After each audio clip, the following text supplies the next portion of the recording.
Welcome to 7 Simple Strategies for Success in Event Planning and Management.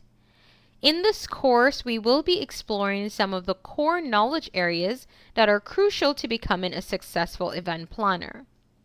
Whether you are new to the industry or a seasoned professional, this course will serve to increase your understanding of event planning, as well as provide you with tips on advancing your career opportunities.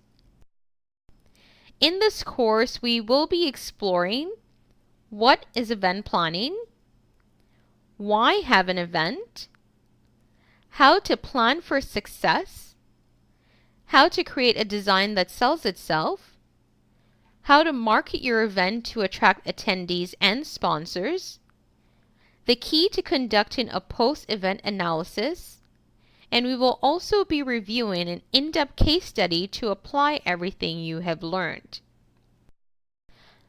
By the end of this course, you will have learned all the skills necessary to work effectively with your clients, how to create and manage an event budget, tips on promoting your event and increasing attendance, and how to reward yourself, your staff, and your clients at the end of each event.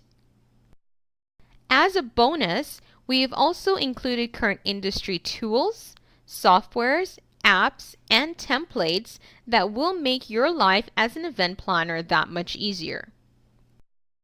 We will also be exploring the numerous career opportunities available to you within the industry, some of which you might never even have imagined.